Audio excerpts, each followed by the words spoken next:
Welcome back again. मैं हूं आशीष और आप देख रहे हैं द लीगल इंसीन।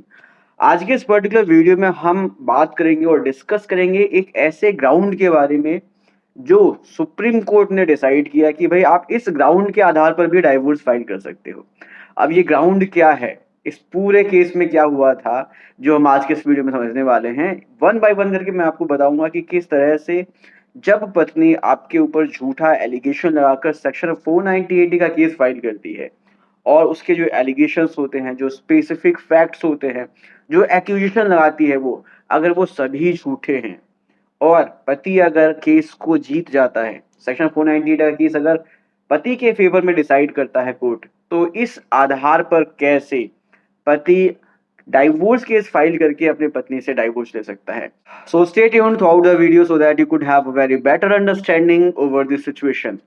सो स्पेसिफिकली सबसे पहले ये समझो कि ग्राउंड्स क्या क्या होते हैं डाइवोर्स लेने के। स्पेसिफिकली अगर हम हिंदू मैरिज की बात करें तो हिंदू मैरिज एक्ट है जिसका सेक्शन 13 बताता है कि there are several grounds on which either the husband and the wife can file divorce petition. कुछ ऐसे ग्राउंड्स हैं सेक्शन 13 में हिंदू मैरिज एक्ट के, जिसके आधार पर पति या पत्नी कोई भी डाइवोर्स पिटिशन फाइल कर सकता है। अब ये क्या क्या ग्राउंड्स हैं, इन सभी ग्राउंड्स पर मैं डिटेल में नहीं जाऊंगा इस वीडियो में, अदरवाइज ये वीडियो बहुत ज्यादा लंबी हो जाएगी। लेकिन मैं स्पेसिफिकली कुछ ग्राउंड्स आपको बता देता हूँ। जैसे कि एक बहुत ही स्पेसिफिक ग्राउंड है क्रुएलिटी। आमतौर पर पत्नियां या पति भी कभी कभी क्रुएलिटी के आधार पर डाइवोर्स मांगती हैं और ये एलिगेशन लगाती हैं कि भाई मेरे साथ क्रुएलिटी हो रही है, इसलिए मुझको डाइवोर्स चाहिए। तो बेसिकली ये क्रुएलिटी की डेफिनेशन कितनी बड़ी है, क्या क्या चीजें क्रुएलिटी में कवर होती हैं, ये हमेशा से मैटर ऑफ कंसिडरेशन रहा है। सुप्रीम कोर्ट के पास क्रुएलिटी के आधार पर जितने भी डाइवोर्स के केसेस जाते हैं, सुप्रीम कोर्ट हर एक केस में जो क्रुएलिटी है, क्रुएलिटी को सिंप्लीफाई करने की कोशिश करता है। क्या चीज क्रुएलिटी में कवर होगी, क्या चीज क्रुएलिटी में कवर नहीं होगी, सुप्रीम कोर्ट इसमें अपनी बहुत ही तीखी नजर रखता है।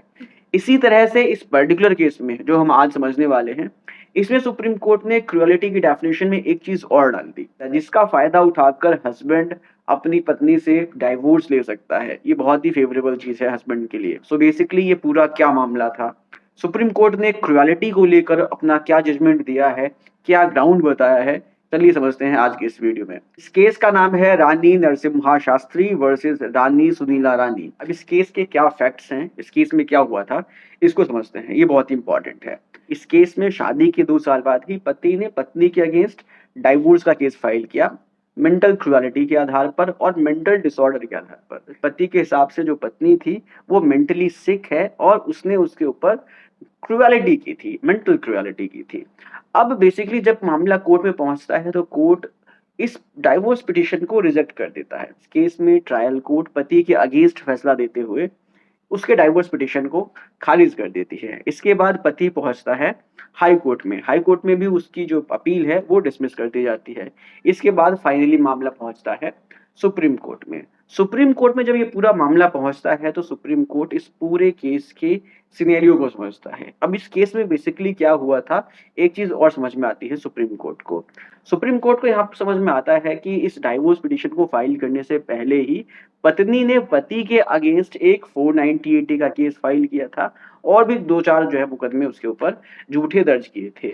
इसी दौरान 498 का केस पति के फेवर में डिसाइड हो जाता है और उसी को ग्राउंड बनाते हुए पति मेंटल क्रुएलिटी के आधार पर डाइवोर्स पिटीशन फाइल कर देता है। लेकिन जो उसका डाइवोर्स पिटीशन है वो ट्रायल कोर्ट खारिज कर देती है और हाई कोर्ट भी खारिज कर देती है। इसके बाद मामला सुप्रीम कोर्ट के पास पहुंचता है।